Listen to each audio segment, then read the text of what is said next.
स्वर्ण से जड़ित करवाए, सोने से मढ़वाए, खुर में चांदी से मढ़वाए और मणि माणिक्य आदि सुंदर मढ़वा करके पीठ पर 9 लाख गायों का दान ब्राह्मणों को नंद बाबा कर रहे हैं। 9 लाख गायों का दान किया, 7 तिल के पहाड़ दान किए, हाथी दान किए, अश्व दान किए। दान पुण्य करते हुए सभी यहाँ ब्रजवासी नंदोत्सव मना रहे हैं, आनंदोत्सव मना रहे हैं। यहाँ नंदोत्सव मन रहा है और यहाँ पर कंस के भवन में कंस बड़ा बेचैन था, बड़ा व्याकुल था। मंत्रणा की गई कि इस ब्रजमंडल में मुझे मारने वाला पैदा हो चुका, उसे कैसे मारा जाए। सब मंत्री अलग अलग सुझाव दे रहे हैं। कोई कह रहा है समस्त ब्रजमंडल को ही समाप्त कर दिया जाए, कोई कुछ कह रहा है, कोई कुछ कह रहा है, सब अपने अपने सुझाव दे रहे हैं। एक सभासद ने सुझाव दिया, महाराज आपकी एक बहन है। वो बोली, बहन, जब आप दिग्विजय करने निकले थे, दिग्विजय के समय उसे आप बहन बना करके लाए थे, उसका नाम था पूतना। आप जब दिग्विजय कर रहे थे उस समय पूतना आपके सम्मुख आई, उससे आपका युद्ध प्रारंभ हुआ और पूतना से ऐसा भीषण युद्ध हुआ कि माया में पारंगत पूतना से आप महाराज जीत नहीं पाए थे, पूतना पर विजय प्राप्त नहीं कर पाए थे आप। जब उस पर विजय प्राप्त नहीं कर पाए तो आपने उसे बहन बना करके अपने साथ में कर लिया और पूतना को आपने बहन बना करके अपने साथ में मिला करके दिग्विजय फिर करी तो समस्त राजाओं पर आपने विजयश्री प्राप्त कर ली थी। वह इतनी मायाविनी है। आपकी बहन पूतना को भेज दिया जाए और वो इस 1 महीने में जिन बच्चों ने जन्म लिया है उनको मार दिया। अब पूतना को बुलाया, पूतना को सारी बात बताई गई। पूतना जाने को तैयार है और पूतना मायाविनी है। माया से एक सुंदरी का सुंदर वेश धारण किया। राक्षसी थी लेकिन माया के कारण अपने स्वरूप को परिवर्तित करने की विद्या उसे आती थी। उसने अपना स्वरूप परिवर्तित किया और अपने स्तन में विष लगा करके भगवान को पान कराने के लिए जा रही है। 2-10 जगह बच्चों को दुग्धपान कराया, उनकी हत्या करते हुए देखा कि यहाँ पर नंद भवन में नंदोत्सव मनाया जा रहा है। हो न हो यही महाराज कंस का काल होगा। पूतना नंद भवन में प्रवेश करती है, जाकर के देखती है बड़ी चहल पहल है। भगवान के पालने के पास जाकर के बैठ जाती है। यशोदा मैया वहाँ विराजमान है। यशोदा मैया को बधाई देती है, मैया बधाई हो, आपके घर लाला ने जन्म लिया। मैया ने सोचा ब्रज की ही कोई गोपी होगी जो मुझे बधाई देने आई। अब पूतना ने मीठे शब्दों में, मीठे स्वर में कहा, मैया तुम्हारे घर बड़े मेहमान आ रहे हैं, बड़े अतिथि आ रहे हैं, आप अतिथि सत्कार में बड़ी व्यस्त हो। लाला को मैं पालना झुला देती हूँ, लाला को मैं खिला लेती हूँ जब तक आप अतिथि सत्कार करके आएगा। मैया को विश्वास हो गया कि कोई गोपी है भगवान को पालना झुलाएगी जब तक मैं अतिथि सत्कार करके वापस आ जाऊंगा। मैया वहां से उठ के गई। अब पूतना ने भगवान को अपनी गोद में उठा लिया। गोद में उठा करके जैसे ही भगवान को निहारना प्रारंभ किया, भगवान ने नेत्र बंद कर दिए। संत जन बड़े भाव लिखते हैं, इस नेत्र बंद करने पर भगवान ने नेत्र बंद क्यों किए? कहा नेत्र बंद करने का पहला कारण ये था कि अगर पूतना से नेत्र मिल जाती, पूतना की नजर से नजर मिल जाती, तो पूतना जो सोच के आई थी वो करती नहीं, उसके भाव बदल जाते। वो भगवान को मारने के विचार से आई थी, वो भाव बदल जाते और भगवान की भक्ति में रत हो जाती, तो उसका उद्धार होने का समय जो सुनिश्चित था वो समय बदल जाता। इसलिए भगवान ने नेत्र बंद कर लिए। दूसरे संत दूसरी टीका में लिखते भगवान ने इसलिए नेत्र बंद कर लिए कि देख रहे हैं दुग्धपान कराने का काम माँ का है, आज ये पूतना राक्षसी मुझे दुग्धपान कराने के लिए आई है, माँ की गति प्रदान कर रहा हूँ, इसे है कौन? ध्यान करके देखते हैं, अच्छा ये महाराज बलि की कन्या है। जब बलि के यहाँ भगवान वामन बन करके गए थे, सुंदर किम सुंदरम, भगवान की सुंदरता को देख करके बलि की कन्या आकर्षित हो गई और कहती है, ऐसा सुंदर मेरा पुत्र होता जिसे मैं दुग्धपान कराती। हे भगवान, मुझे ऐसा आशीर्वाद दो, ऐसा वरदान दो कि मैं आपको एक बार अपना दुग्धपान करा सकूं। अब बलि के यहाँ वामन अवतार में थे, बड़े थे, वहां दुग्धपान नहीं कर सकते थे, वहीं मन ही मन आशीर्वाद दे दिया, जाओ तुम्हारी मन की मनोकामना मैं पूर्ण करूंगा कृष्ण अवतार। वही बलि की कन्या पूतना बन करके आई है, दूसरा जन्म उसका पूतना का हुआ। तीसरा भाव संत जन लिखते हैं, भगवान ने नेत्र बंद इसलिए कर लिए, मानो भगवान सदा शिव का ध्यान कर रहे हो। हे भगवान शंकर, हमें जहर वहर पीने का आइडिया है नहीं, हम ठहरे माखन मिश्री खाने वाले आदमी। ये पहले हम यहाँ माखन मिश्री खाने को आए, ये देखो पूतना मौसी जहर लगा के आ गई, हमें जहर पिलाने को, हमें जहर का अनुभव है नहीं। आप आ जाओ हमारे मोहल्ले में और यह जहर का पान कर लो, आपको तो अनुभव है। हलाहल विष को धारण किया, ये नेकात सा विष आपका क्या बिगाड़ेंगे? मानो भगवान शंकर का ध्यान कर रहे हैं। पूतना ने दुग्धपान कराना प्रारंभ किया, और जैसे ही दुग्धपान कराना प्रारंभ किया पूतना ने, भगवान ने धीरे धीरे उसके प्राणों को खींचना प्रारंभ कर दिया। और जैसे ही प्राणों को खींचना प्रारंभ किया, कितनी बड़ा मायावी राक्षस हो, जब मृत्यु निकट आती है तो अपने वास्तविक स्वरूप में आ जाता है व्यक्ति। जैसे ही प्राणों का संकर्षण करना, प्राणों को खींचना प्रारंभ किया, प्रभु ने पूतना के वह अपने वास्तविक स्वरूप में आ गई और भगवान को लेकर के आकाश मंडल की ओर उड़ती है।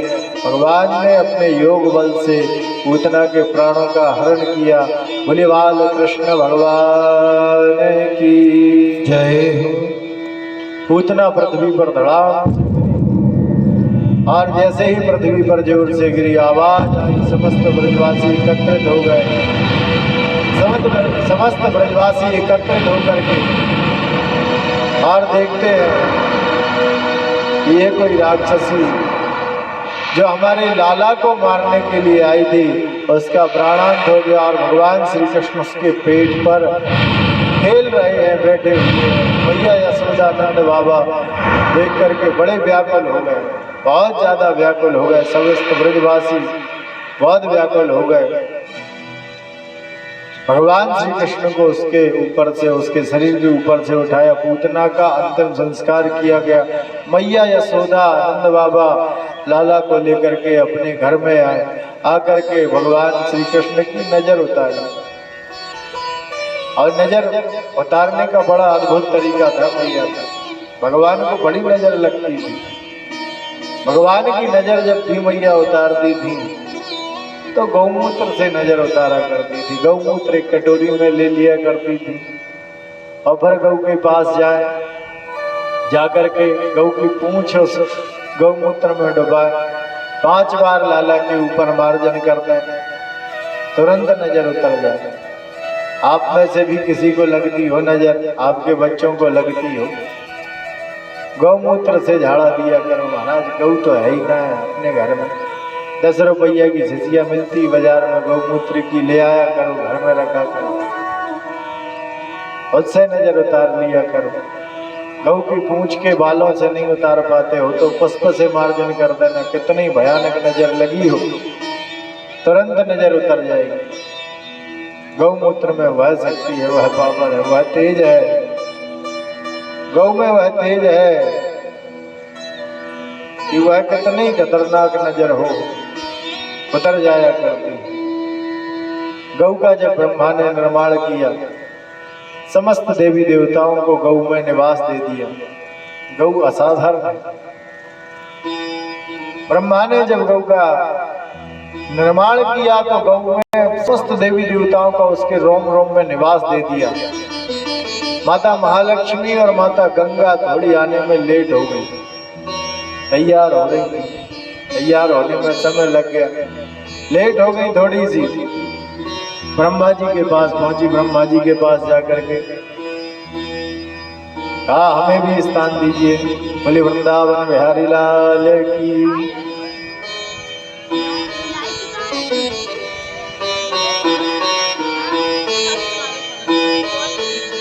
थोड़ी सी लेट हो गई गंगा जी और माता महालक्ष्मी। जब थोड़ी सी लेट हो गई, ब्रह्मा जी से कहा बाबा हमें भी गौ के शरीर में स्थान दीजिए। ब्रह्मा बाबा ने कहा ठीक है, स्थान तो दे देंगे, लेकिन 2 ही स्थान खाली हैं। उन 2 में से तुम्हें चुनाव करना है, तुम्हें कहाँ कहाँ निवास करना है। बाबा कहा एक गोबर और एक गौमूत्र, ये 2 ही स्थान खाली हैं, अभी तक यहाँ किसी को निवास नहीं दिया गया। माता गंगा ने कहा मैं गौमूत्र में निवास करूंगी सदा सर्वदा, और माता लक्ष्मी ने कहा कि मैं गौ के गोबर में निवास करूंगी। आज भी कोई यज्ञादिक आदि कर्म होते हैं, कोई भी बड़े कर्म होते हैं, बगैर गौ के गोबर के साफ करें यज्ञादिक कार्य नहीं किए जाते। गौ के गोबर में, गौ में बड़ी शक्ति है, गौ में बड़ा पावर है, उसमें 33 कोटि देवी देवता विराजमान है। उस गौ में समस्त ब्रह्मांड के सभी देवी देवता विराजमान है, और उस गौ की हम बड़ी दुर्दशा करते हैं। हमारे द्वार पे आ जाए कहीं गलती से, हम उसे डंडे मार करके भगाते हैं। हम उसे डंडे नहीं मारते, उसमें जो देवी देवता विराजमान है ना, उन्हें डंडे मारते। हम झूठा मीठा खिला रहे हैं गौ को, हमारी थाली में छूट गया, हमने गाय को झूठा खाना खिला दिया। हम गाय को नहीं खिला रहे। हम तुमसे कहें भोजन कर रहे हो, भोजन करते करते आपसे कहें कि भैया भगवान को भोग लगा दो, आप जो खा रहे हो खाते खाते झूठी थाली उठाओ, भगवान को भोजन करा दो, आप कराओगे? नहीं महाराज, पाप लगेगा। भगवान को झूठा नहीं खिला सकते, भगवान को झूठा खिलाएंगे पाप लगेगा। आपके मंदिर में कितने भगवान बैठे होंगे? 2, 4, 5, 7, 10 भगवान बैठे होंगे, 12, 15 बैठे होंगे किसी किसी के घर में। वहां आप झूठा नहीं खिला सकते। और वो गौ में आप सब जानते हो, सब बचपन से सुनते आ रहे हो, गौ में 33 कोटि देवी देवता विराजमान। समस्त ब्रह्मांड में जितने देवी देवता है वो गौ के रोम रोम में निवास करते हैं। सब जानते हो आप लोग, ऐसा कोई नहीं है जो नहीं जानता हो। उसमें सभी देवी देवता विराजमान है, उसके बाद आप झूठा खिला रहे। वहां पाप लगने से नहीं डर रहे। गौ आई आपके द्वार पे, गेहूं सूख रहे बाहर, थोड़ा सा 1 मुट्ठी गेहूं खा लिया, गौ उतना उसने खा लिया, आपको ये दिख गया कि नुकसान हो गया हमारा, गेहूं खराब कर दिया, ये कर दिया, ये दिख रहा है। आपने ये एक बार भी विचार नहीं किया कि इसमें 33 कोटि देवी देवता विराजमान है, उन्होंने आकर के भोग लगा लिया मेरे घर, मेरा कितना बड़ा सौभाग्य, प्रणाम कर लो। ऐसा भी तो हो सकता है। नहीं, घर में बैठे बेई भगवान है, गैया में नहीं। गैया तो जानवर है, वहां में तो लड्डे ही पटकेंगे हम। ये हमारी धारणा, ये हमारा विचार है, ये हमारी सोच है, इसलिए हम परेशान हैं।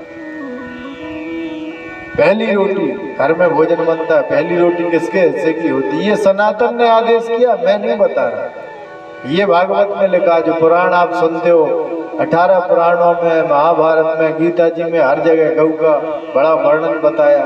रामचरितमानस में गौ का बड़ा वर्णन बताया।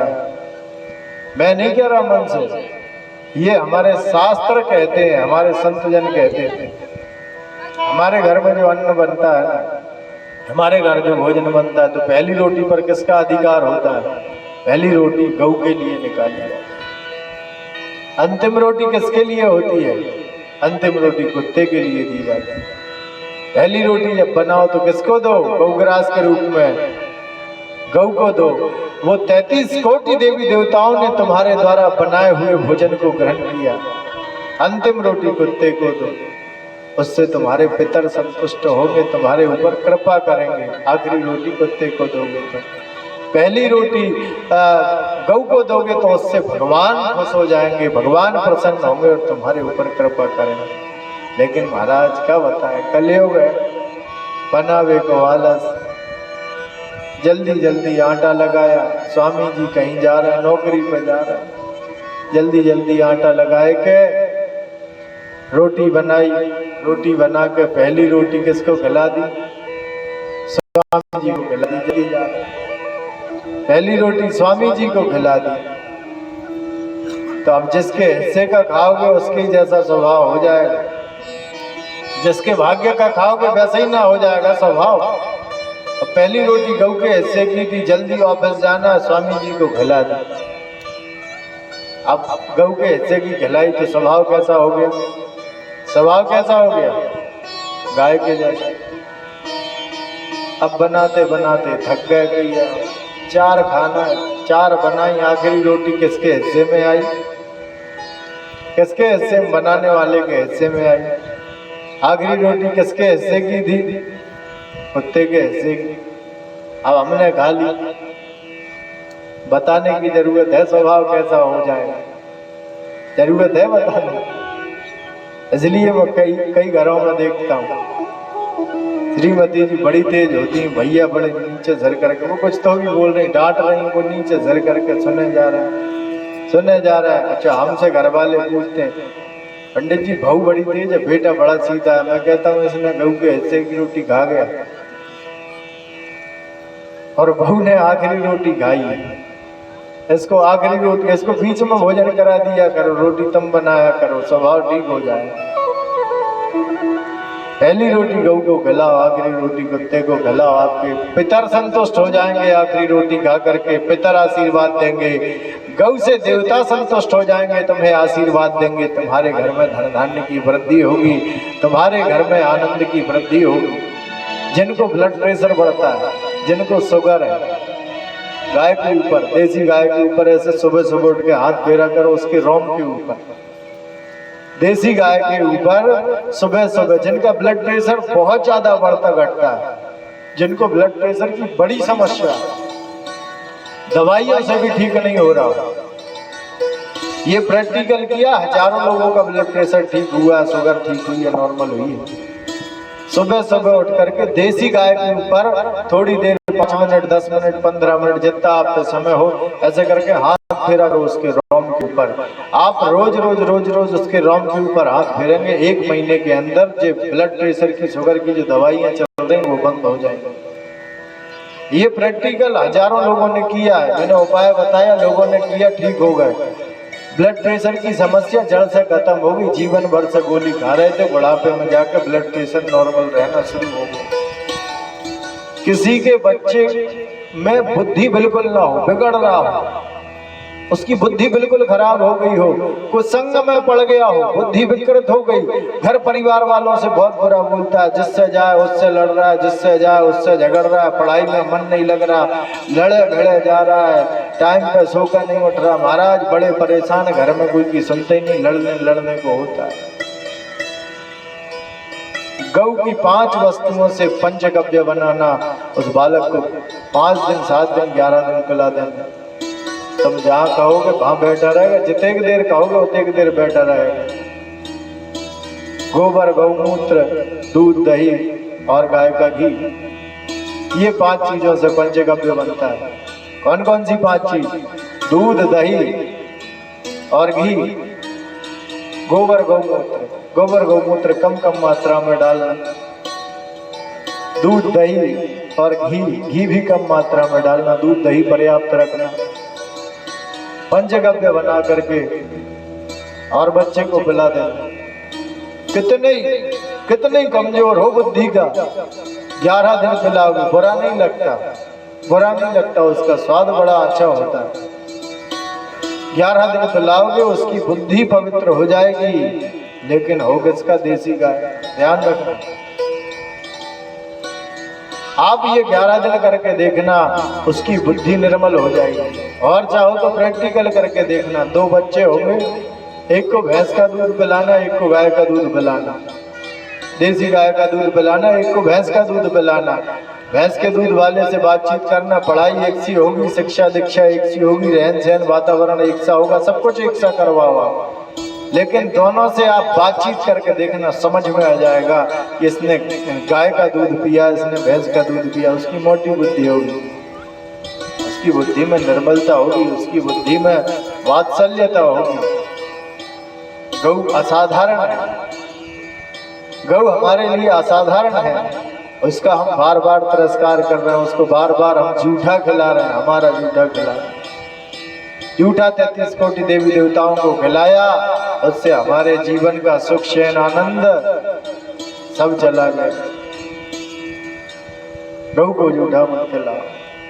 यहाँ नंद बाबा ने 9 लाख गायों का दान किया। बोले नंद बाबा की जय हो। 9 लाख गायों का दान कर दिया ब्राह्मण को। क्यों किया? क्योंकि गौदान करने से ये जो शरीर छूटेगा ना, ये शरीर जो है ना, मनुष्य शरीर जब छूटेगा, इसके बाद दूसरे लोक में हम जाएंगे तो अब वहाँ एक कोई बैतरणी नाम की समस्या है बीच में। अब वो बैतरणी नाम की समस्या को पार गौ ही कराती है। और कैसे कराती है? गौ की पूंछ पकड़ लो, गौ की पूंछ पकड़ करके जैसे ही गौ ने चलना प्रारंभ किया, तुमने भगवान का ध्यान करना प्रारंभ हुआ। अब तुमने जीवन में गौग्रास खिलाया है, गौदान इत्यादि किया, तो व्यापार से व्यापार ले जाएगी। और नहीं किया, उसको जूठा खिलाया, उसको डंडे मारे हैं, घरे बंधी थी, दूध नहीं दे रही थी, कसाईयों को बेच दिया है, तो याद रखना बीच बैतरणी में जाकर जहाँ मगर मुँह फाड़े खड़े ऐसी लात मारे कि जाके सीधे मगर के मुँह में गिरोगे। बैतरणी पार भरकाए को कराएगी। तुमने किया कुछ इसके लिए, जो तुम्हारे लिए वो करेगी। बैतरणी पार गौ किसको कराएगी? ऐसे ही दान अकेली करने से कुछ होने जाने वाला नहीं है।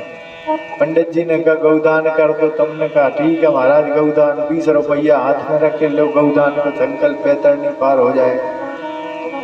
ऐसे नहीं होगा गौदान, ऐसे बैतरणी पार नहीं होगी। गौ की हृदय से सेवा करो। घर में नहीं पाल पा रहे, कोई बात नहीं, तुम्हारे घर में कहीं आ जाए तो कम से कम उसे प्रेम पूर्वक जो तुम्हारे पास खिलाने को है उसे खिलाओ, उसका पूजन करो, यथोचित गौदान करो।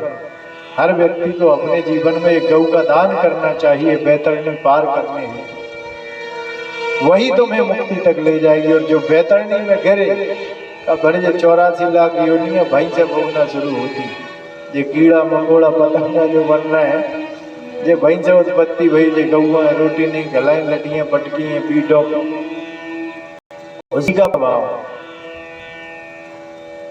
विधिवत गौदान करो, विधिवत जो है गौ की सेवा करो, उसे जूठा मत खाओ, गौग्रास निकालो, तुम्हें बैतरणी आराम से पार करा देगी। बोलिए गौ माता की जय हो। गौ माता की पूंछ से जो है सुंदर झाड़ा भगवान को दिया गया, उनकी नजर उतारी गई और नंद भवन में लेकर के आए। सक्टासुर एक राक्षस हुआ। सक्टासुर आया, गाड़ी बैलगाड़ी का रूप बना करके भगवान पालने में बाहर लेटे थे, और सक्टासुर आकर के भगवान के पालने पर जोर से गिरने वाला था, भगवान के पालने को तोड़ करके उनको मारने वाला था। इतने में भगवान ने अपना एक पैर पालने से बाहर निकाला, सक्टासुर को स्पर्श कराया, सक्टासुर का उद्धार हो गया। आकाश मंडल में गया, नीचे गिरा, सक्टासुर का उद्धार हो गया। एक तृणाव्रत नाम का राक्षस हुआ, जो ऐसे गर्मी के दिनों में ऐसे गोल गोल घूमता है ना, कचरा इकट्ठा करके, वो तृणाव्रत है। तृणाव्रत नाम का राक्षस हुआ, वो आया भगवान को मारने के लिए, पालना सहित भगवान को उठा लिया और घुमा रहा है जोर जोर से। जो उसके प्रभाव में आ जाता था, उसके प्राणान तुरंत हो जाया करते थे, इतना प्रभाव था उसका। घर अगर उसके प्रभाव में आ जाए तो घर के घर उड़ा के ले जाया करता था, इतना प्रभाव था उसका। भगवान पालने में लेटे हुए, भगवान को पालना सहित उठा लिया। भगवान ने कहा अच्छा हमको मारोगे, काऊ बात ना है। अब उसका बड़ा प्रभाव, गोल गोल घूम रहा है, गोल गोल घूम रहा है। भगवान उसके गले के पास गए, जा करके धीरे से उसके गले को पकड़ा और दबा दिया। जैसे ही उसको गले को दबाया, छूटने का बड़ा प्रयास करता है, लेकिन छूट नहीं पाता। जिसको भगवान ने पकड़ लिया, जिसकी पकड़ भगवान के हाथ में हो, छूटने वाला नहीं। जिसको भगवान ने पकड़ लिया वो कभी छूटने वाला है नहीं। एक बार समुद्र पर पुल बन रहा था, भगवान राम देखते हैं समुद्र पे पुल बना रहे हैं, सब बानर राम लिखते, पत्थर डालते, तैर जाता। भगवान राम ने सोचा मैं भी एक पत्थर डाल करके देखूं। अकेले में चले गए, अकेले में जाके एक पत्थर उठाया, समुद्र में छोड़ा, डूब गया। फिर दूसरा पत्थर उठाया, फिर छोड़ा, फिर डूब गया। भगवान राम बड़े आश्चर्य में, पीछे हनुमान जी खड़े थे, हंस दिया उन्होंने। भगवान राम बड़े टेंशन में, जे हमारो नाम लिख के डाल रहे हैं, बेतैर रहे हैं, हम खुद छोड़ रहे हैं तो वे डूब रहे। हनुमान जी ने हंस दिया पीछे से। अरे हनुमान क्या हुआ, क्यों हंसते हो? कहा प्रभु कुछ नहीं, मैं ऐसे ही हंस रहा था। अरे इसलिए हंसते हो कि हम पत्थर छोड़ रहे हैं तो डूब रहे हैं? नहीं प्रभु, इसलिए नहीं हंस रहे। क्यों, क्या हुआ? ये पत्थर तैर क्यों नहीं रहे? हनुमान तुम्हें कारण पता है इसका? कहा प्रभु आप जिसको छोड़ दोगे वो डूबेगा नहीं और क्या तैरेगा। जिसको भगवान छोड़ दे अपने हाथ से वो उसका डूबना सुनिश्चित है। और जिसको ऊपर भगवान के नाम का प्रभाव हो, भगवान का प्रभाव हो, जिसे भगवान ने पकड़ के रखा हो, वही न तैरेगा, वही न इस दुनिया में चल पाएगा। जिसे भगवान ने छोड़ दिया, जिसे भगवान ने त्याग दिया, समझ लो, जिसे भगवान ने त्याग दिया समझ लो, 1 घंटा बाद कंधा पर रखकर परगटा ले जाएंगे लोग। इतना अंतर है। और तुम भगवान ने छोड़े छोड़े घूम रहे, तुम भगवान को छोड़ देते हो। कई दिन मंदिर नहीं जा रहा है, कई दिन नहा नहीं रहे, ठंड पड़ी थी अब बीच में 15-15 दिन नहीं नहाया। यज्ञ, अभी यज्ञ था ना हमारा, हमें भी पता नहीं था कि ठंड में नहाते नहीं लोग। यज्ञ था, यज्ञ में गए, बड़ी भीड़, जे सके बेटा लकड़ियां उठाला हवन की। पंडित जी आज नहाया नहीं, क्यों? अरे बहुत ठंड है, मर जाएंगे ठंड में। 15-15 दिन नहा नहीं रहे ठंड में, 1.5 महीने पूजा नहीं कर रहे, भगवान तरफ देख नहीं रहे। अच्छा भगवान देखा जाए तो ऐसे होकर के निकल जाए। 2-2 महीने भगवान तरफ नहीं देख रहे, कभी गलती से मंदिर में चले गए, ऐसे एहसान भगवान को प्रणाम कर रहे जैसे एहसान कर रहे हो उनके ऊपर। भगवान को महीनों छोड़ दिया, सालों के लिए छोड़ दिया, और भगवान ने तुझे जरा सा छोड़ा तो लोगों ने जल्दी करो, कंधा पर उठा कर ले गए, मट्टी को तेल डाल के और फूंक के आ गए। अब घी भी तो शुद्ध में ले लेगा, मट्टी के तेल में फूंक रहा है। अब हम एक बार गए थे यात्रा में, देख के आए, घी भी नहीं मिल रहा। घी तो आप 1000-2000 रुपये किलो हो गया, अब कोई नहीं जला रहा घी में। अब तो मट्टी के तेल में 25-30 रुपये लीटर का डाला, और आदमी की जीवन लीला समाप्त। जिसको राम छोड़ देंगे उसकी जीवन लीला वही दिन 1 सेकंड में खत्म, और तुम राम को छोड़े छोड़े फिर रहे। बोली वृंदावन बिहारी लाल की जय हो। अब यहाँ तृणाव्रत को पकड़ा और उसका गला भगवान ने जोर से दबा दिया। जैसे तृणाव्रत का गला दबाया, तृणाव्रत का उद्धार हो गया।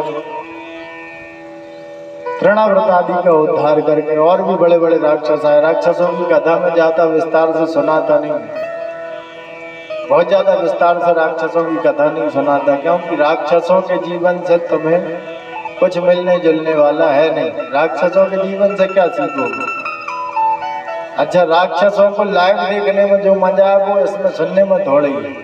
शाम को तुम रोड पर रोज देख लो लाइव, समुद्र मंथन में शराब निकली, पी कौन ने? राक्षसों ने। अब जो पी रहे हैं वे कौन है? उनके घर भैया शाम को रोड पर देखा जाएगा। बोले वृंदावन बिहारी लाल की जय हो। इसलिए राक्षसों की कथा ज्यादा विस्तार से नहीं कहता। आगे गर्गाचार्य जी महाराज आए। अब गर्गाचार्य जी महाराज आए, नामकरण संस्कार के लिए बाबा ने निवेदन किया। 16 संस्कार होते, उनके अंतर्गत नामकरण एक संस्कार है। नामकरण संस्कार के लिए बाबा ने निवेदन किया। ये वसुदेव देवकी के कुल पुरोहित हैं गर्गाचार्य जी महाराज। वसुदेव देवकी ने निवेदन किया कि हमारे पुत्र का नामकरण करके आ जाओ। तो गर्गाचार्य जी यहाँ नामकरण करने नंद बाबा यशोदा मैया ने आग्रह किया, निवेदन किया। तो गर्गाचार्य जी महाराज ने कहा, महाराज आप बड़ी धूमधाम से जो महोत्सव मनाते हो और धूमधाम से मनाओगे तो कंस अभी फिर सैनिक भेज देगा, फिर उत्पात होगा, इसलिए अगर हमसे नामकरण करवाना है तो गुप्त रूप में करवाना होगा। कि ठीक है महाराज। गौशाला में बढ़िया सुंदर तैयारी की गई, नामकरण की, नवग्रह, षोडश मातृका, कलश, गणेश जी सब विधिवत व्यवस्था बनाई गई। नामकरण संस्कार की विधिवत प्रक्रिया, किसी के यहाँ संतान का जन्म हो तो ब्राह्मणों को बुला करके कलश, गणेश, नवग्रह इत्यादि का पूजन करा के नामकरण संस्कार कराना चाहिए। उसके जीवन का प्रभाव प्रकाश देख लेना। हालांकि हम कराते नहीं, सुन के यहीं भूल जाओगे।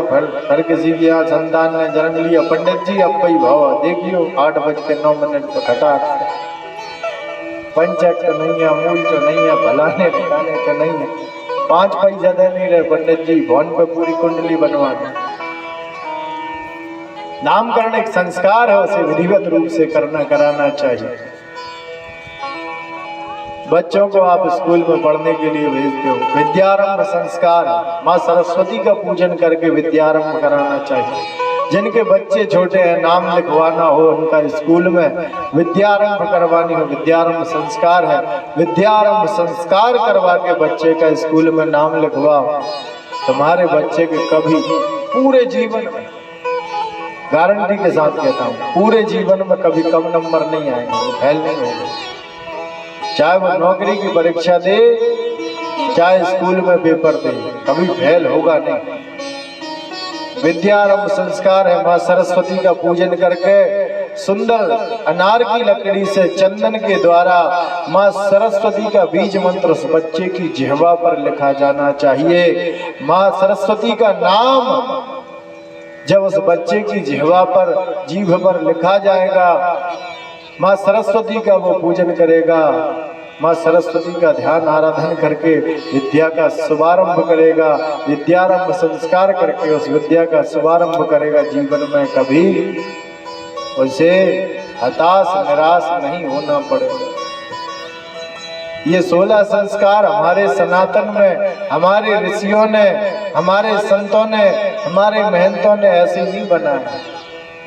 ये 16 संस्कार बड़े पावरफुल हैं। जिसने अपने जीवन में कराए हैं उनके जीवन में तरक्की हुई, उनके जीवन में कष्टों का कम होना हुआ।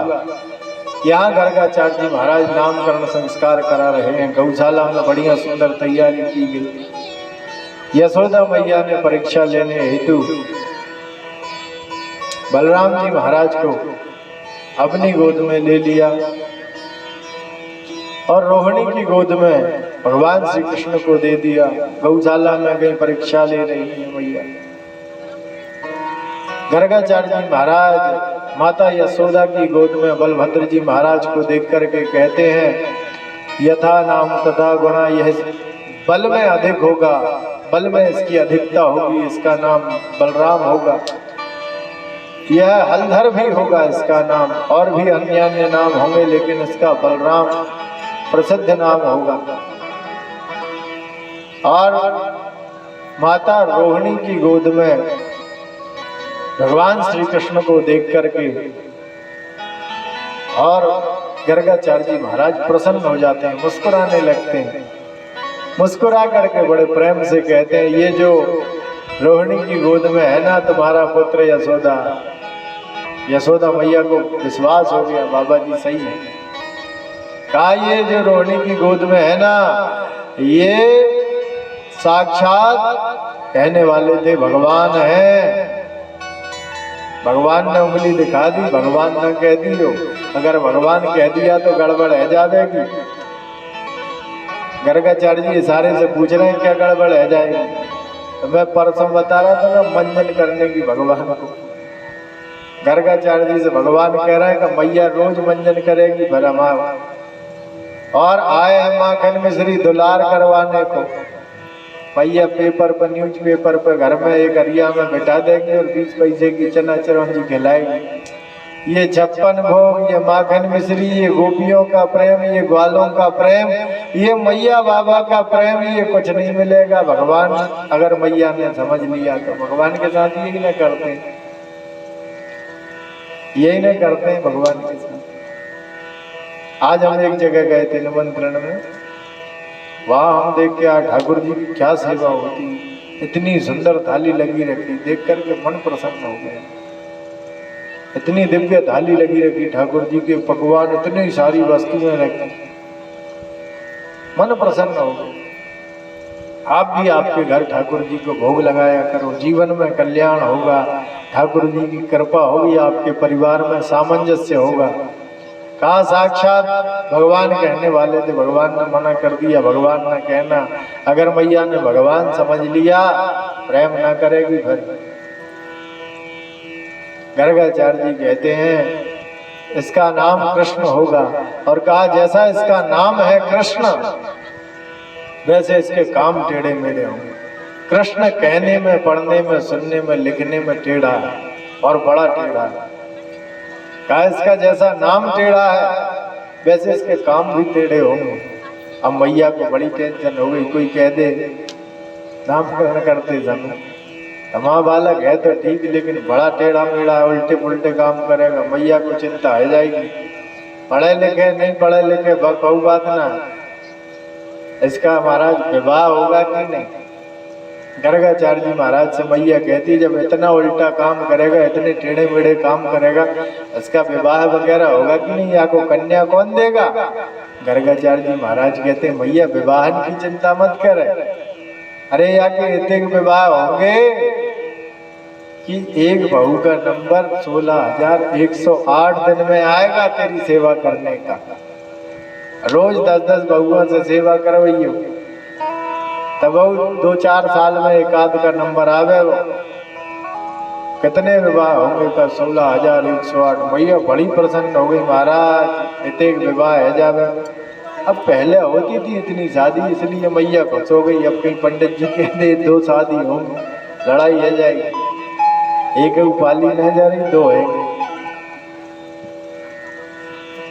मैया बड़ी प्रसन्न हो गई, इतने विवाह हो गए। प्रभु भोजन यहीं करके जा। गर्गाचार्य जी से निवेदन किया। गर्गाचार्य जी महाराज भोजन बना रहे, भोजन बनाया, भोजन बना करके सुंदर थाली लगाई, भगवान घटवन घटवन चलने लगे। थाली लगा करके गर्गाचार्य जी महाराज ने नेत्र बंद किए, बैठे, हाथ जोड़ लिए और मंत्र पढ़ते हैं। नेत्र बंद है, बड़े भाव से भगवान को पुकार रहे हैं कि प्रभु आओ, आकर के इस भोग को, इस भोजन को स्वीकार करो। नेत्र बंद है, मंत्र बोलते हैं, ब्रह्मार्पणं ब्रह्मवे ब्रह्माग्नौ ब्रह्मणा ब्रह्मैव तेन गन्तव्यो ब्रह्मकर्म समाधिना त्वदीयं वस्तु गोविन्द तुभ्यमेव समर्पये ग्रहण सुमुखो भूत्वा प्रसीद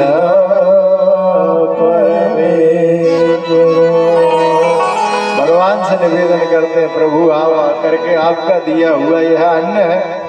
जैसे हम गाते हैं, तेरा तुझको अर्पण क्या लागे मेरा, वैसे ही कहा प्रभु आपका दिया हुआ यह अन्न ऐसे ग्रहण करिए, भाव से बुलाए।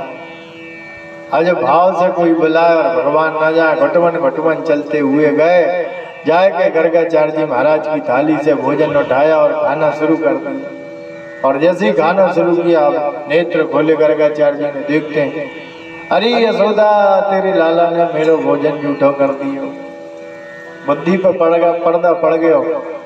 गर्गाचार्य जी महाराज, ये यशोदा तेरे लाला ने मेरा भोजन झूठा कर दिया, उच्छिष्ट कर दिया। अब मैया दौड़ी दौड़ी आई, अरे बाबा क्षमा करना, छोटा सा लाला है, समझता नहीं है, आप पुनः भोजन बना लीजिए, अपराध हो गया। फिर तैयारी की गई, फिर भोजन बनाया गर्गाचार्य जी। अब दूसरी बार सुंदर भोजन बना करके फिर बैठे थाली पे, हर थाली पे बैठ के वही स्थिति, जल घुमाया, भगवान को प्रभु को पुकारते, हे भगवान आओ आकर के भोग लगा, भोजन ग्रहण करो। तो दीयम वस्तु गोविंदो तोभ्यमेव समर्पये ग्रहण सुमुखो भूत्वा प्रसीद परमेश्वर। बुलाते हैं प्रभु आइए आकर के इस भोग को ग्रहण कीजिए। भगवान फिर घटवन चलते आए के गर्गाचार्य जी की थाली से भोजन उठाया और खाने लगे। फिर गर्गाचार्य जी ने जैसे ही नेत्र खोल के देखा, अरे यशोदा ये दूसरी बार मेरा भोजन जूठा कर दिया। भैया फिर दौड़ी आई, यह बार तो आए के साष्टांग हो गई, लेट के प्रणाम करती, महाराज बड़ा अपराध है गया। भगवान कहते हैं बड़े वाहियात आदमी पहले बुलाते हो भाव से, हम आ जाए खाने के लिए तो फिर मैया से शिकायत करके डांट पड़वाते हो। अब ना आएंगे तुम्हारे बुलावे, पहले बुला लो, हम आए जाए तुम्हारे भाव के चक्कर में। आए के जैसे ही भोग लगाए तुम जाए के मैया से कह दो कि यह भोजन को झूठो कर दियो। अब पुनः तीसरी बार तैयारी की गई, तीसरी बार सुंदर भोजन बना। अब गर्गाचार्य जी महाराज भोग लगा रहे हैं, लेकिन भोग कैसे लगा रहे हैं? 2 बार यशोदा के लाला ने भोजन जूठा कर दिया, तीसरी बार भोग लगा रहे हैं, लेकिन आंख बंद नहीं करे और भगवान को भोग लगा रहे हैं। नाभ्याया सीदंतरिक्षगो शीर्षोद्योषवर्ततो पदभ्यां भूम्रदिशः श्रोत्रादधालोकानकल्पयन्। तीसरी बार भोग लगा रहे हैं, नेत्र खोले हुए, और जब नेत्र खुले हुए भगवान कहते हैं तुम्हारे भोजन के लिए मरे थोड़े जा रहे हैं, तुमसे अच्छा भोजन हमारी मैया हमको घर में खिलाती है। वो तो तुम 2 बार भाव से बुलाए तो हम आए गए, तुम्हारी बातन के चक्कर में 2 बार हमको डांट खिलाए दी। भगवान तीसरी बार बगैर भाव के बुलाए नहीं गए। मानो यह संदेश देना चाहते हैं, हमें सिखाना चाहते हैं, ऐसे 56 भोग लगाए तो बगैर भाव के, भाव बन लेता नहीं जो मुझे सर्वस्व दे, भाव की आवाज करती मुझे लाचार है। कहा बगैर भाव के तुम सब कुछ दे दो, सब कुछ चढ़ा दो, नहीं दूंगा, क्योंकि ये जो तुम्हारे पास है ना वो सब मेरे ही दिया है। और भाव से तुम थोड़ा सा भी मुझे अर्पित करोगे ना, उसे मैं ग्रहण करके, भगवान उसे ग्रहण करेंगे, ग्रहण करके अनंत गुना करके हमें वापस कर देंगे।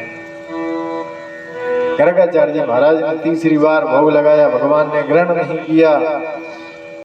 आगे दिव्य लीलाओं का वर्णन श्री सूत जी महाराज करते। एक बार बाबा पूजन कर रहे थे, शालिग्राम भगवान का पूजन करते थे नंद बाबा, और जब पूजन कर रहे थे अब भगवान श्री कृष्ण बैठे हुए थे, दोनों हाथ ऐसे घुटने पर, छोटे छोटे हाथ, सरकार के दोनों छोटे छोटे पैर, और शालिग्राम भगवान का पूजन चल रहा था।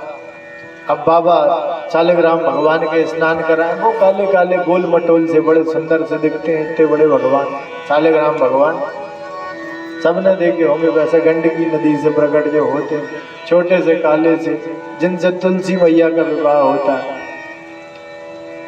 उनका बाबा पूजन कर रहे थे। और पूजन कैसे करते थे?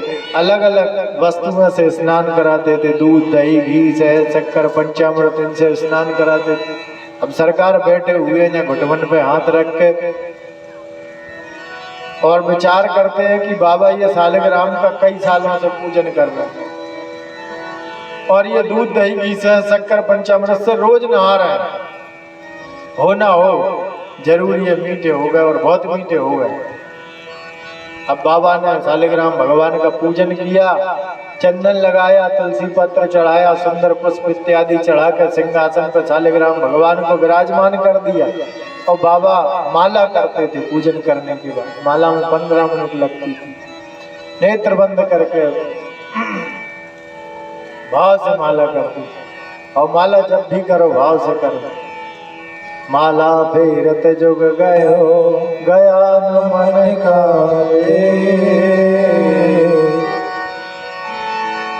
अगर हम माला करते, माला फेरते फेरते पूरा जन्म निकल गए, कई जुग बीत गए, लेकिन मन का चक्कर नहीं मिटा। मन का चक्कर कैसा? माला फेरने वाले के मन में किसी के प्रति द्वेष कपट नहीं आना चाहिए। हम सोच रहे हैं भला नहीं की जाए ऐसी हो जाए, या को जो बिगड़ जाए, या के घर में या हो जाए, या के घर में वो बीमार हो जाए, यो परेशान रहे, या मैं परेशान कर रहे हैं भगवान की रोज माला, दूसरे के प्रति कपट रखे मन में। माला फेरत जुग गयो गयो न मन का ऐसे कितने को माला फेर लो, वाको कहू फल ना मिलेगा। सबके प्रति प्रेम करो, एक बार भी राम नाम कह दोगे उसका प्रतिफल 20 माला के बराबर होगा। आजकल तो तीर्थों में भी जाते हैं लोग, तीर्थों में भी जाकर परिक्रमा जाते हैं। मैं तो एक ही बार सौभाग्य हुआ परिक्रमा में कुछ लोगों से मिला, नर्मदा जी के किनारे सौभाग्य मिला इस शरीर को कथा करने का। अब वहाँ कथा कर रहे, वो जो भवन था जहाँ पर कथा हो रही थी वहाँ परिक्रमावासी आए, रुके। बसों से तो परिक्रमा हो रही, पैदल की तो हिम्मत ही नहीं बची कोई की। बस से परिक्रमा चल रही थी, परिक्रमावासी आए, रोज रुके। अब हमारा कमरा ऊपर था, नीचे हॉल, वहाँ सब सोए। हमको बड़ा अच्छा लगे, परिक्रमावासी आते हैं, रुकते हैं। हमसे पूछा कि यहाँ परिक्रमावासियों को क्या करना है। मैंने कहा भोजन की व्यवस्था 7 दिन की कर। यजमान ने बड़ी सुंदर व्यवस्था करी रुकने की, भोजन की, सब। अब परिक्रमावासी आए, रुके, रात में हम मिलने जाए, दर्शन करने जाए सबके। आके फिर ऊपर छत पे बैठा करते थे। और छत पे बैठ कर सुने तो सारी मैया भगवान की बुराई करें वहां लेटे लेटे। और 10-5 मिनट नहीं, घंटा 2 घंटा हम जितने देर वहां बैठे रहे, उतने देर बहू की बुराई करे। अच्छा खुद के बहू नहीं, कई कह तो पड़ोसी की बहू की बुराई करे। कहीं परिक्रमा करने, भजन करने, वहां बैठ के परिक्रमा बुराइयां चल रही उनकी, ऐसी परिक्रमा व्यर्थ की। अरे तुम्हारे मन से द्वेष नहीं गया किसी के प्रति, किसी के प्रति कपट नहीं गया, किसी के प्रति विद्रोह नहीं गया, किसी के प्रति वैमनस्यता खत्म नहीं हुई। ऐसी 20 परिक्रमा कर लो, नामदा जी भल लेंगे? नहीं देंगे। निर्मल मन जन सो मोहि पावा, मोहि कपट छल क्षेत्र न भावा। भगवान स्वयं कहते हैं जिसका मन निर्मल है, जिसके मन में निर्मलता आ गई है, वही मुझे प्रिय है, उसे ही मैं स्वीकार करता हूँ। और तुम परिक्रमा गए, घर द्वार छोड़े, 15 दिन नाती पोता छोड़े, खावे ढंगले चंज नहीं मिला तुमको, पूरी क्रिया हो गई बस में 20 दिन में तुम्हारी, फिर भी मन का बंधन नहीं छूटा। परिक्रमा में भी भगवान की बुराई। अच्छा और तो और फिर हमने वो बस वाला जो आता था, जो बस चलाता चालक, उससे पूछा हमने बुला के, भैया ये परिक्रमा होती तो इसमें क्या क्या होता है? कि महाराज मैं सोचा बढ़िया भजन कीर्तन होता होगा बस में, कथाएं चलती होंगी सुंदर सुंदर। तो वह बस वाले ने बाकी की व्यथा बताई। महाराज कछु ना हो तो ये यहाँ लेटी लेटी रात के 12 बजे तक भगवान की बुराई करती हैं, और वहाँ बस में भी पूरी दोपहरिया भर भगवान की बुराई में भी निकलती। एक बार भी यानी इनके मुँह से राम नाम ना निकलतो, इनके मुँह से एक बार राम नाम ना निकलतो। दिन भर काऊ की, खुद की, पड़ोसी की, मौसी की, भूपा की, चाचा की, भैया की, भतीजे की, ढूंढ ढूंढ के 10-20 पीढ़ी आगे पीछे की सब भगवान को निकाल के बुराई कर लेती है बसन में। अरे मैंने कहा ये कैसी परिक्रमा है भाई, ये व्यर्थ की परिक्रमा। तीर्थन में भी जा रहा है तो मन को मैल ना मिटो, ऐसे तीर्थन को करन से काऊ फल ना मिलतो। और तीर्थ भी आजकल घूमना हो गया। किसी को पूछो कहाँ जा रहा है? वृंदावन जा रहा है। क्यों जा रहा है? घूमने जा रहा है। किसी को पूछो कहाँ जा रहा है, उज्जैन जा रहा है। क्यों जा रहा है? घूमने जा रहा है। कौन ने कहते हो कि तीर्थ करने जा रहे हैं। कहाँ जा रहा है? हरिद्वार जा रहा है। क्यों जा रहा है? घूमने जा रहा है। तीर्थों को घूमने का स्पॉट बना लिया तो उसका प्रभाव क्या हुआ? तीर्थों को आप जब दर्शन करने गए, घूमने गए, हर बात को दर्शन को कहू फल न मिलो। और अच्छा, भगवान भी इतने जल्दी दर्शन नहीं देते, परीक्षा लेते हैं। भैया ने 15 दिन पहले तैयारी करी, उज्जैन जा रहा है, टिकट 20 दिन पहले हो गई, 15 दिन से तैयारी चल रही, घमासान, पूरे मोहल्ला में तहलका मचा। भैया जी उज्जैन जा रहे हैं, कोई भेंट लेके आ रहा है, कोई माला लेके आ रहा है, कोई बाजे बजवा रहे हैं, भैया जी उज्जैन जा रहे हैं। अब उज्जैन पहुंचे, जाके सुबह से लाइन में लग गए। घंटा में नंबर आया, और नंबर आया तो पुलिस वाले ने धक्का दिया। गेट के इस कोने पे पहुंचे थे, सामने बैकुंठ था, धक्का दिया पुलिस वाले ने, भीड़ में धक्का लगा तो गेट के उस तरफ पहुंच गए। तुम हाथों ना जोड़ पाए वहां, जैसे ही बाहर निकले। अच्छा, तुम्हें भी कोई चिंता ना है कि यार दर्शन नहीं हो पाए, इतने परेशान हुए, इतने 20 दिन से हैरान थे, दर्शन नहीं, तुम्हें कोई चिंता ना। धक्का लगा, बाहर निकल गए। बाहर निकल कर मेला में पंचायत चल रही, मोड़ा को जे ले जाए, मोड़ी गोप ले जाए, फलाने फंदा ले जाए, फलाने फीता ले जाए, या में पूरा समय बर्बाद कर रहे हैं। घर लौट के आया, किसी ने पूछा भैया महाकाल गए थे? हाँ। दर्शन हुए? श्रृंगार क्या था उस दिन का? अरे भैया क्या बताएं, हम लाइन में तो लगे, लेकिन धक्का लगा, थोड़े ही दर्शन हो पाए, बाहर निकल गए। अरे वो धक्का नहीं लगा, भगवान ने तुम्हारी परीक्षा ली कि ये वाकई में मेरे दर्शन करने आया है, ये घूमने ही आया। घूमने आया तो मैं क्यों दर्शन दूं? लगा धक्का तो बाहर सीधे घूम। अरे अगर तुम्हें धक्का लग गया था, भगवान ने एक बार परीक्षा ली थी, तुम 10वीं में फेल हो गए, उसके बाद पढ़ना छोड़ दिया, सप्लीमेंट्री आ गई, पढ़ना छोड़ दिया? नहीं, फिर से अच्छी तैयारी करी, अच्छी तैयारी के साथ तुमने पेपर दिए, पास हो गए। ऐसे एक बार लाइन से बाहर हो गए थे, दूसरी बार फिर घंटा भर खराब होता, 20 दिन खराब करके इतने धक्का खा के गए थे, दूसरी बार फिर लाइन में लग जाते, और भगवान से इस बार कह के लगते कि दर्शन नहीं दोगे जब तक यहाँ से वापस जाने वाला नहीं हूँ। अगर दर्शन नहीं देना था तो बुलाया क्या, और बुलाया है तो दर्शन देना आपकी जवाबदारी बनती है। और फिर से लाइन में लग जाओ, और बढ़िया उनका भजन करते हुए, उनका जाप करते हुए, उनका स्मरण करते हुए लाइन में लगे रहो प्यारे। दूसरे लोग अगर 30 सेकंड, 40 सेकंड, 1 मिनट दर्शन करेंगे, उनकी कृपा होगी तो तुम्हें वैकुंठ में बुला के आधा घंटा तुम्हारे हाथ से अभिषेक करवाएंगे।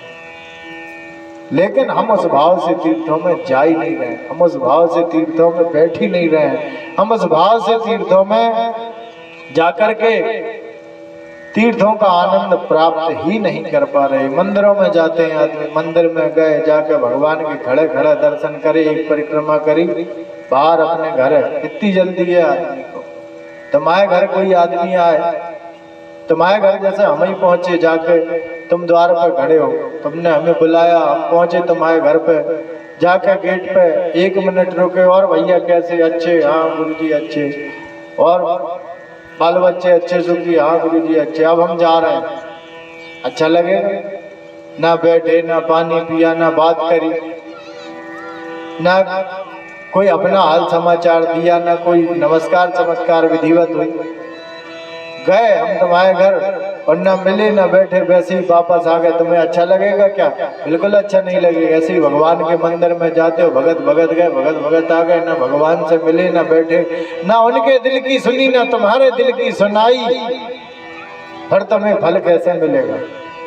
अरे भगवान के मंदिर में जाओ, तीर्थों में जाओ, जाकर के 1 मिनट, तुम पे ज्यादा समय नहीं है ना, तुम पे ज्यादा समय नहीं, मैं नहीं कहूंगा कि 1 घंटा 6 घंटा बैठो, 1 मिनट, आधे मिनट, 2 मिनट, 5 मिनट, 10 मिनट, जितनी देर हो सके उस भूमि पर बैठो, बाल्टी लगा करके थोड़ी देर उनका भजन करो, उनकी मूर्ति को निहारो, उनका स्मरण करो।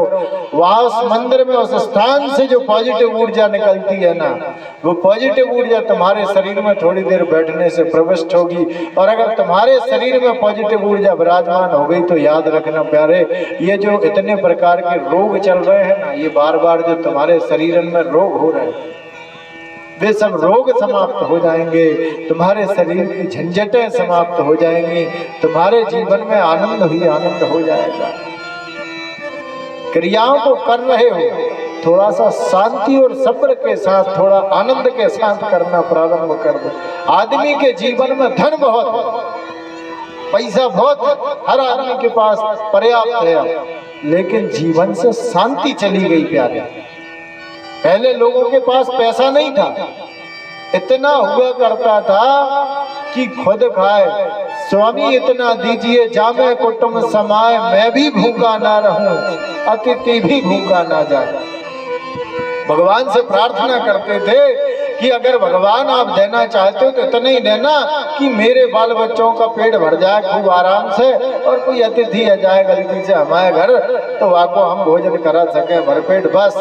और इतना ही था लोगों के पास, बहुत ज्यादा धन नहीं था। ये बड़े बुजुर्ग बैठे हुए, पूछो किसी से, कोई बहुत ज्यादा बड़े आदमी अरबपति घरबपति नहीं थे। जितने पैसा अभी तुम्हारे पास है इतने नहीं था पहले, लेकिन उनको शांति थी।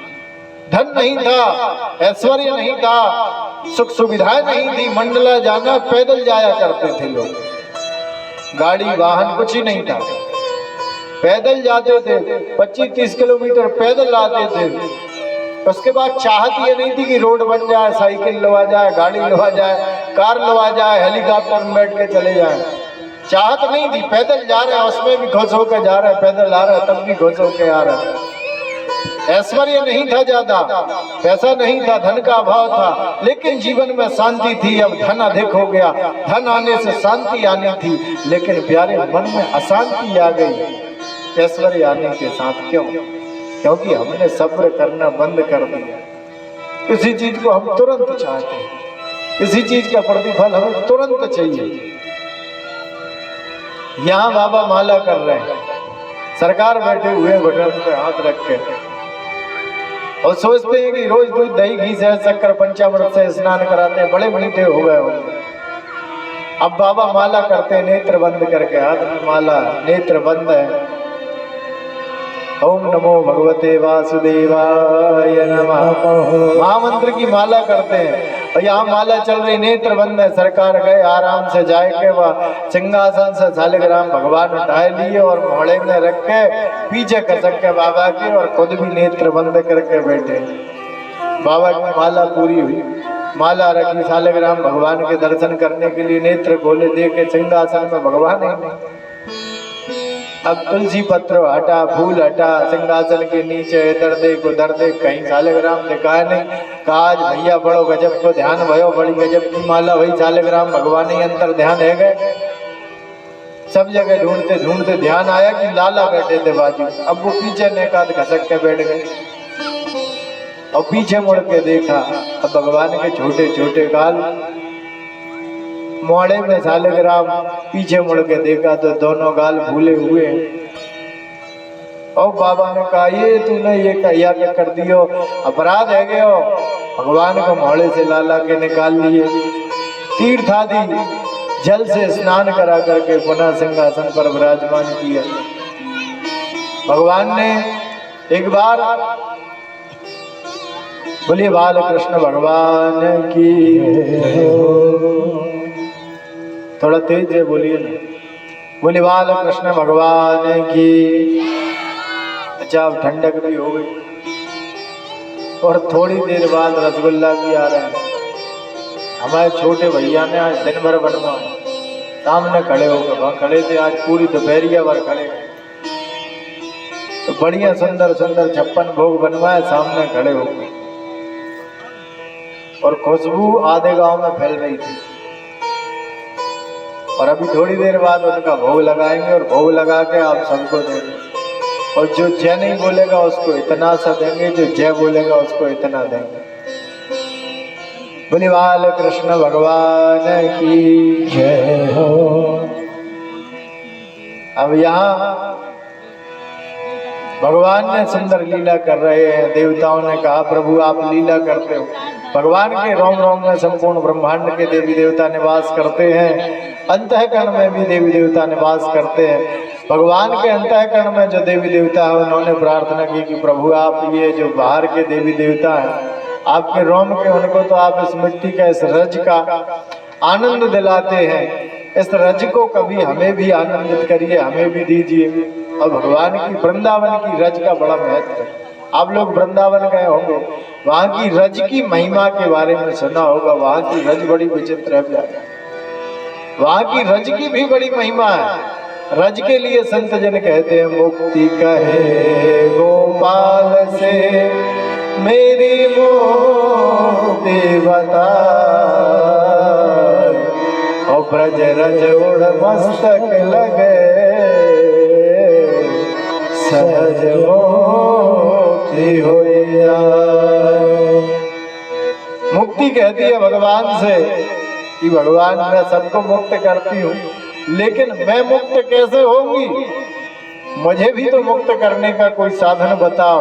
भगवान कहते हैं तुम्हें चिंता करने की जरूरत नहीं, ब्रज की रज तुम्हें उड़ के लग जाएगी तो मुक्ति की भी मुक्ति हो जाएगी। ऐसी ब्रज रज है वहाँ। राधा रानी वृंदावन बिहारी लाल नित्य रमण करते हैं, नित्य लीलाएं करते हैं, नित्य आनंदित होते हैं। और संत जन, ऋषि जन उनका रोज ध्यान करते हैं। हजारों संत, हजारों ऋषि, हजारों भक्त आज भी उनके संकीर्तन में रत रहते हैं। देश के ही नहीं, विदेश के ही, हमारे धर्म के ही नहीं, दूसरे धर्म के लोग भी वहाँ हजारों लाखों की संख्या में आकर के आज भी भगवान को याद करते हैं, भगवान का कीर्तन करते हैं, भगवान का स्मरण करते हैं। बोलिए वृंदावन बिहारी लाल की जय हो। वृंदावन जाने को जी चाहता है, वृंदावन जाने को जी चाहता है, राधे राधे गाने को जी चाहता है, राधे राधे गाने को जी चाहता है, वृंदावन जाने को जी चाहता है, वृंदावन जाने राधे चाहता है, राधे राधे गाने को जी चाहता है, राधे राधे गाने को जी चाहता है। वृंदावन के बागे बिहारी, वृंदावन के बागे बिहारी, वृंदावन के बागे बिहारी, वृंदावन के बागे बिहारी, बागे बिहारी, हाँ बागे बिहारी, बागे बिहारी, हाँ बागे बिहारी। नैना लड़ाने को जी चाहता है, नैना लड़ाने को जी चाहता है, राधे राधे गाने को जी चाहता है, राधे राधे गाने को जी चाहता है, वृंदावन जाने को जी चाहता है, वृंदावन गाने को जी चाहता है। राधे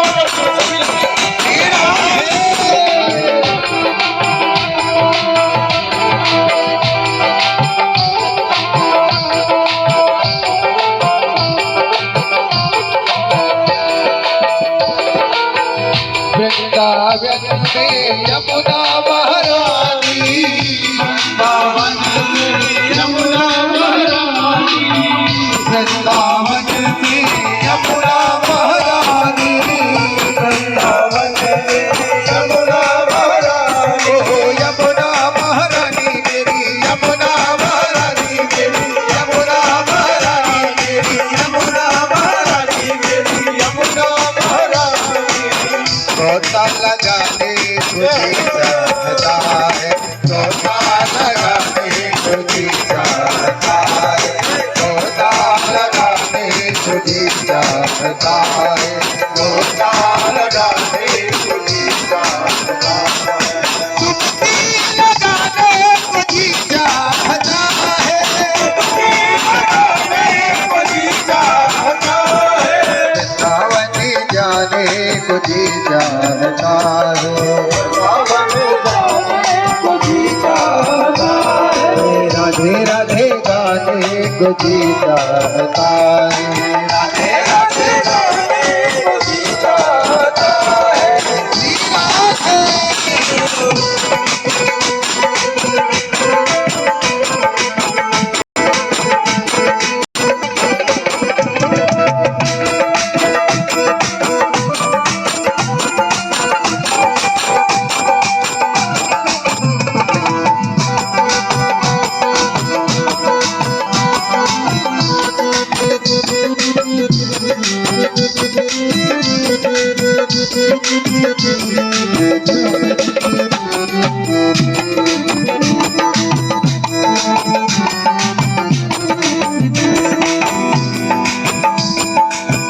वृंदावन में निधिवन है प्यारा, वृंदावन में निधिवन है प्यारा, वृंदावन में निधिवन है प्यारा, वृंदावन में निधिवन है प्यारा, निधिवन है प्यारा प्यारा, निधिवन है प्यारा, निधिवन है प्यारा प्यारा, निधिवन है प्यारा, वृंदावन में निधिवन है प्यारा, वृंदावन में निधिवन है प्यारा, रास रचाने को जी चाहता है, रास रचाने को जी चाहता है, रास रचाने को जी चाहता है, राधे राधे गाने को जी चाहता है, वृंदावन जाने को जी चाहता है, वृंदावन जाने को जी चाहता है।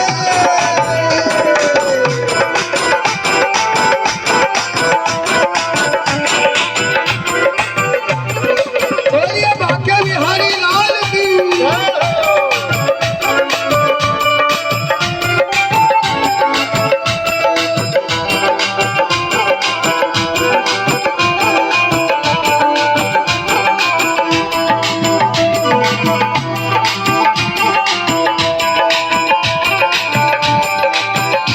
सभी झूम रहे हैं। आओ से। जय हो।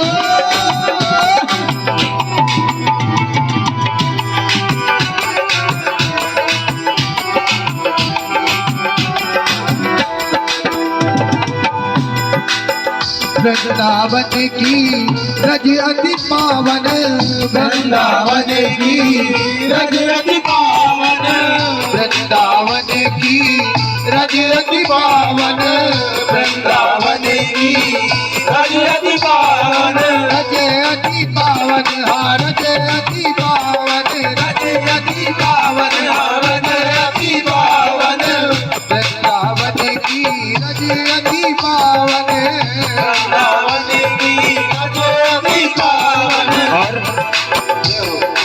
मस्तक लगाने को जी चाहता है, मस्तक लगाने को जी चाहता है, वृंदावन गाने को जी चाहता है, वृंदावन गाने को जी चाहता है, राधे राधे गाने को जी चाहता है, राधे राधे गाने को जी चाहता है, वृंदावन जाने को जी चाहता है, वृंदावन जाने को जी चाहता है, राधे राधे गाने को जी चाहता है, राधे राधे गाने को जी चाहता है, वृंदावन जाने को जी चाहता है, वृंदावन जाने को जी चाहता है, राधा राधे को जी चाहता है, राधा राधे को जी चाहता है, रास रचाने को जी चाहता है, रास रचाने को जी चाहता है, मस्तक लगाने को जी चाहता है, राधे राधे गाने को जी चाहता है, राधे राधे को जी चाहता है, वृंदावन जाने को जी चाहता है।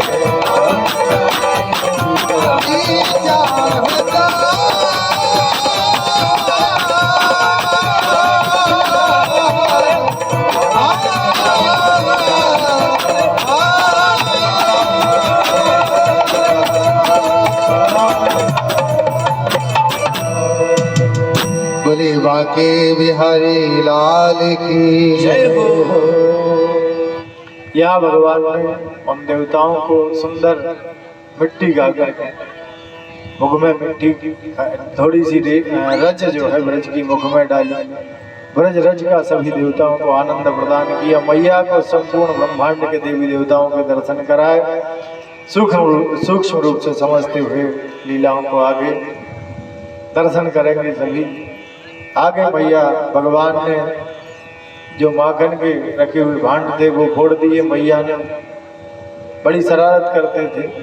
मैया ने भगवान को उखल में बांध दिया। उखल में बांधती है मैया, एक हाथ रस्सी कम पड़ जाती है, हाथ में छड़ी है। अहंकार जब तक पास में जीव के रहेगा, उखल बंधन लीला से भगवान शिक्षा देते हैं कि जब तक हमारे अंदर अहंकार रहेगा, जब तक परमात्मा की और हमारी एक हाथ की दूरी रहेगी।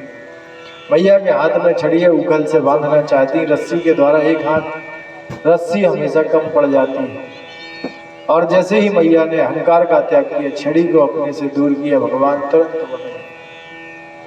भगवान प्रेम के बंधन में शीघ्र बनते हैं। जहाँ अहंकार निवास करेगा, जहाँ अहंकार रहेगा, उस बंधन में भगवान अहंकार के तो पास तक नहीं जाना चाहते।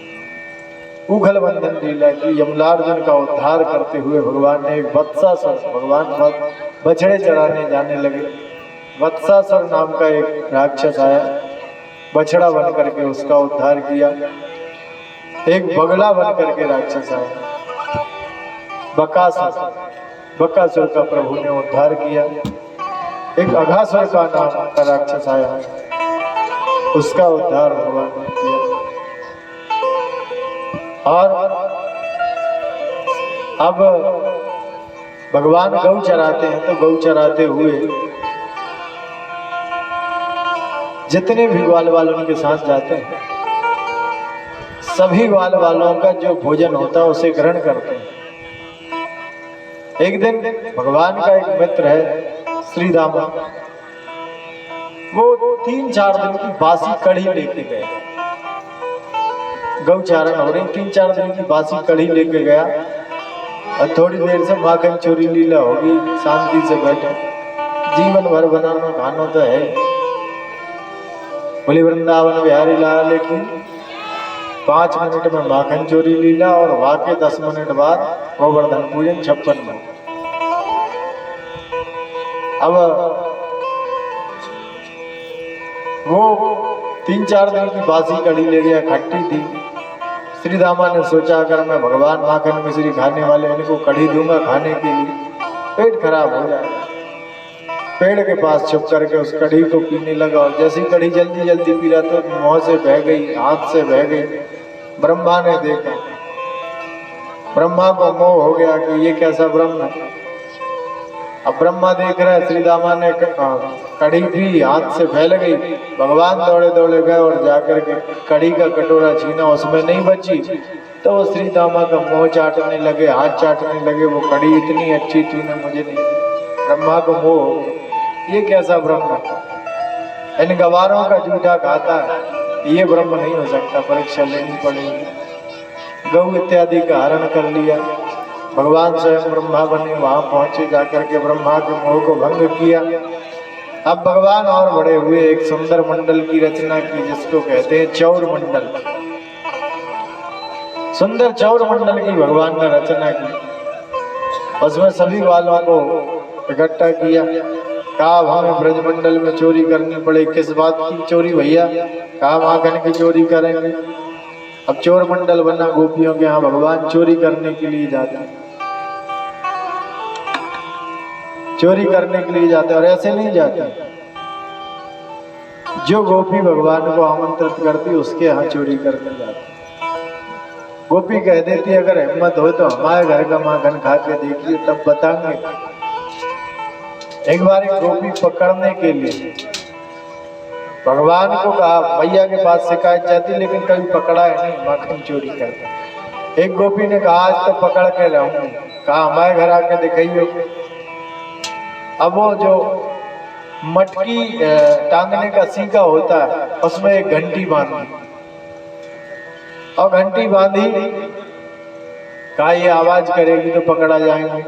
पानी भरने के बहाने से बाहर निकली, भगवान उस गोपी के घर में गए और घंटी देखी सीखे में बंदी, घंटी को बोल दिया, ए बजना मत, आज हम माखन खाने हैं। घंटी ने हाथ जोड़ करके कहा, ठीक है प्रभु, नहीं बजेंगे।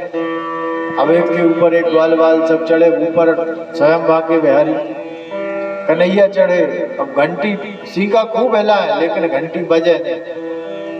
खूब सीका हिल रहा है, इधर उधर मटका रहे हैं, सब ग्वालों को माखन खिला रहे हैं, गोप ग्वालों। घंटी बजी नहीं, बात की पक्की थी।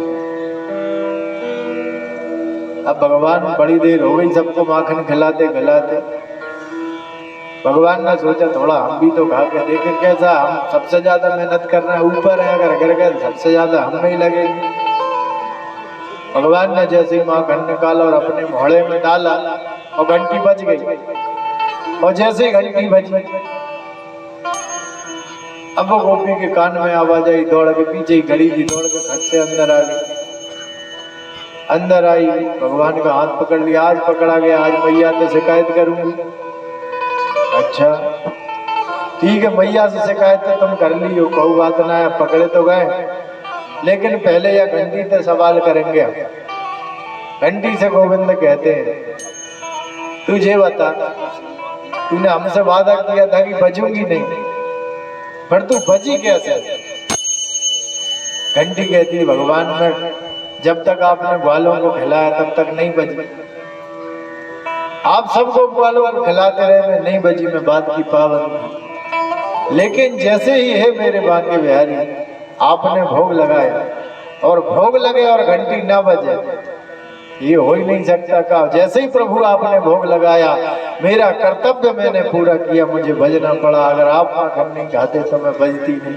अच्छा कहियो तूने, आज मैया ते डांट खवावेंगे। गोपियन को झांसा देके वहां से भाज गए।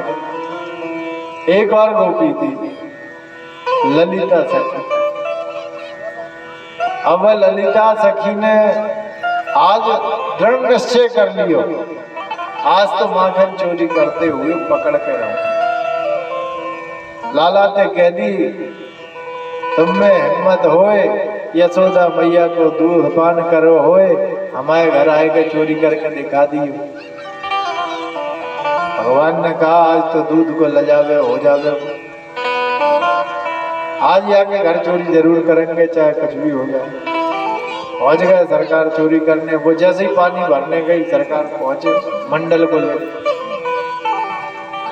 अब सुंदर मंडल बनाया, एक के ऊपर एक, एक के ऊपर एक, ऐसे बढ़िया सुंदर मंडल बना करके और चोरी कर रहे हैं। सबको सतर्क कर दिया कि भैया ध्यान रखियो, भले ही गोपी आ जाए लेकिन छोड़ के भाजियो मत। अगर भाजे तो हम सबसे ज्यादा लगेगी, हमको नीचे गिर जाएंगे, कमर टूट जाएगी। भले ही गोपी आ जाए लेकिन आराम आराम से उतरियो भैया। ठीक है, सबने वादो कर दिया। और सरकार चोरी करने के लिए सबसे ऊपर माखन निकाल के खिला रहे थे। एक में गोपी आ गई। ललिता जैसे ही आई, अघेटन की जैसे ही आवाज सुनी बालन ने, और सब इधर उधर तितर बितर हो गए। सरकार ऊपर, अब वो सीखे को पकड़े, लटक गए ऊपर। जैसे सब सारे नीचे जा, सीखे को पकड़े ऊपर लटके, नेक नेक से ठाकुर जी के हाथ। अब वो ललिता कोई कोठन के पीछे, कोई बिस्तरन में, जितने छोटे छोटे ग्वाल थे, जितने सब कहीं ना कहीं सब छुपे हुए हैं। और जैसे ही ललिता आई, आकर के देखा, हाँ माखन फैला हुआ है आगे। सब गोप वालों को पकड़ पकड़ के बाहर निकालती, हाथ पकड़ के, तू नहीं तू नहीं तू नहीं। सारे ग्वाल निकल गए। यदि आज कन्हैया नहीं आया, ऐसा हो नहीं सकता। कन्हैया को पूरे घर में ढूंढ लिया, कहीं दिखाई नहीं दिया। यदि आज आया नहीं है, जैसे ही कमरे से बाहर जाने लगी, अब सरकार ऊपर लटके, हाथ दुखने लगे।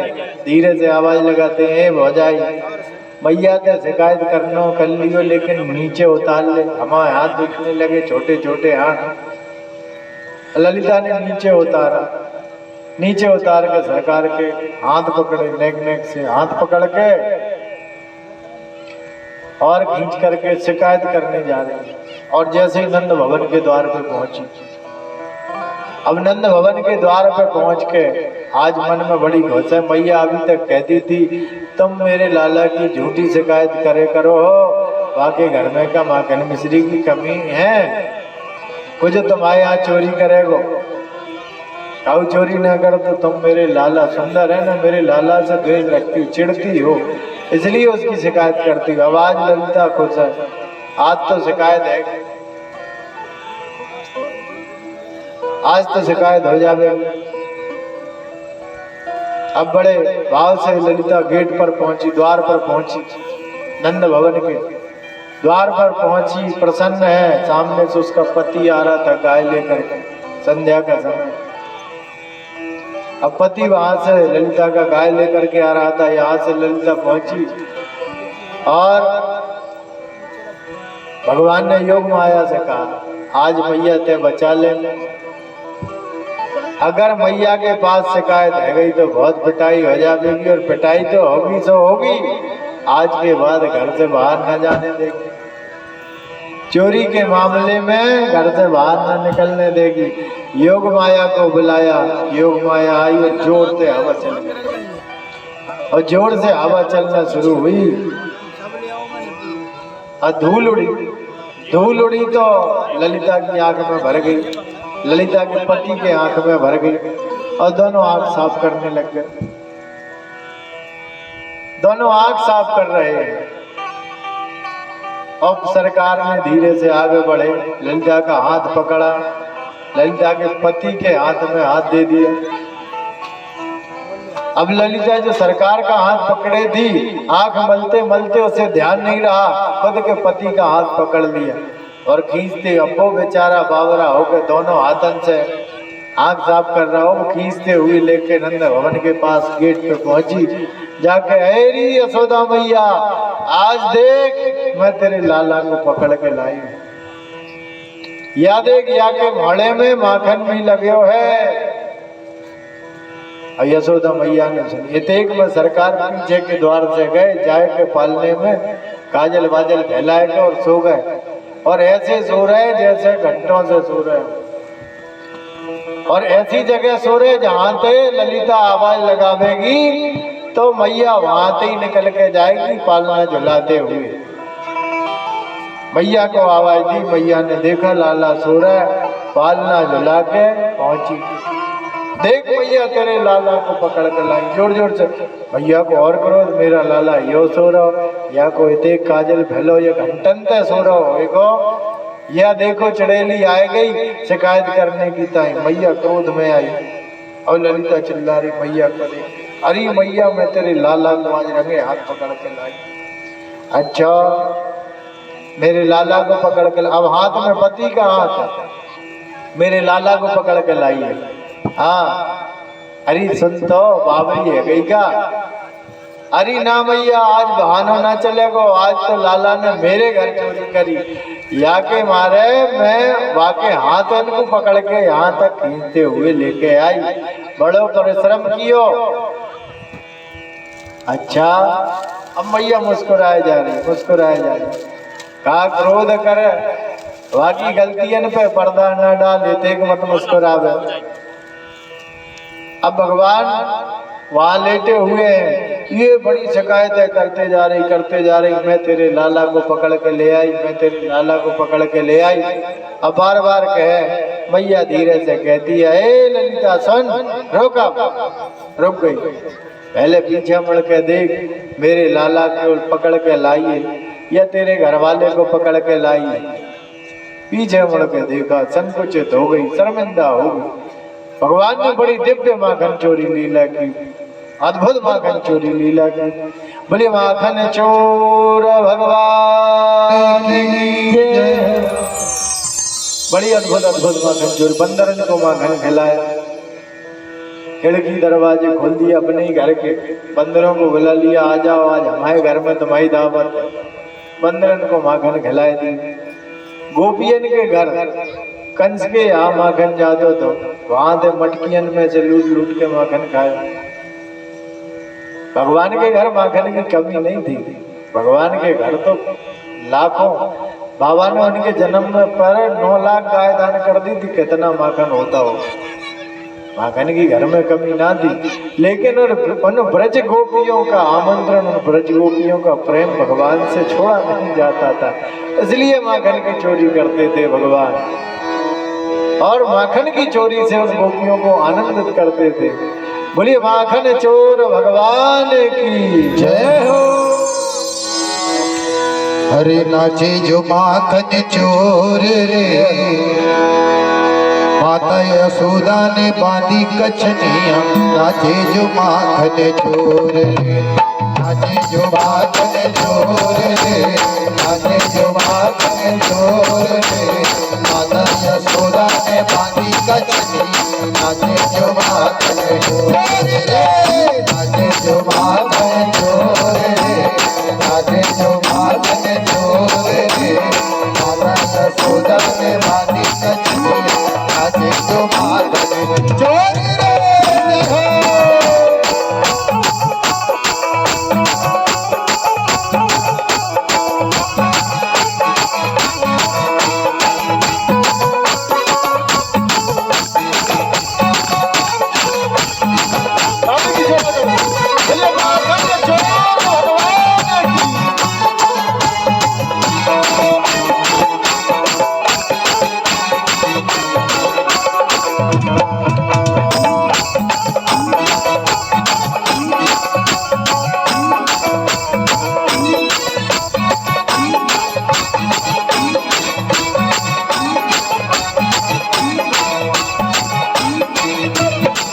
हो।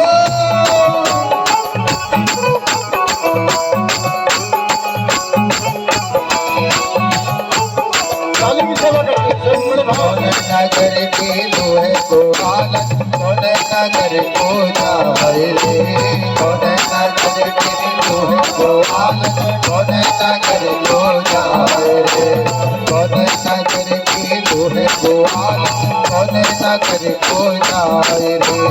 कौन नगर के लोहे को आलन, कौन नगर को जाए रे। गोकुल नगर के मैं हूँ गोवाल, मथुरा नगर को जाए रे। गोकुल नगर के गोवाल, मथुरा नगर को जाए रे। अरे नाचे जो माखन चोर रे, नाचे जो माखन चोर रे, माता यशोदा ने बांधी कछनिया। नाचे जो माखन चोर रे, नाचे जो माखन चोर रे, नाचे जो माखन चोर रे, माता यशोदा ने बांधी कछनिया। नाचे जो माखन चोर रे।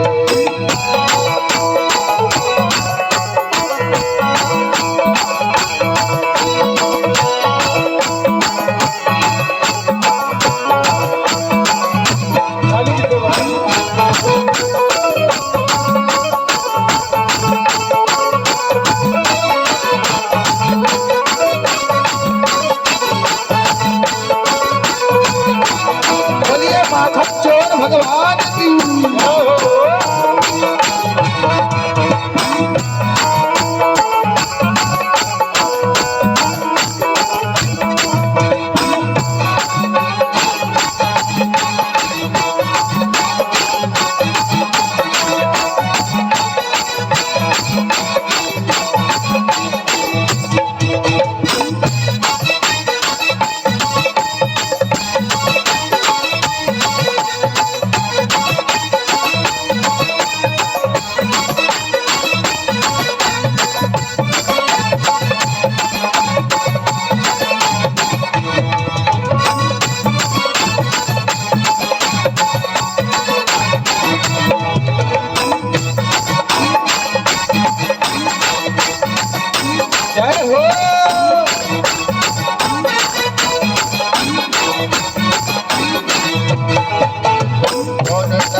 जाने मानी कजनी आगे जो माँ बने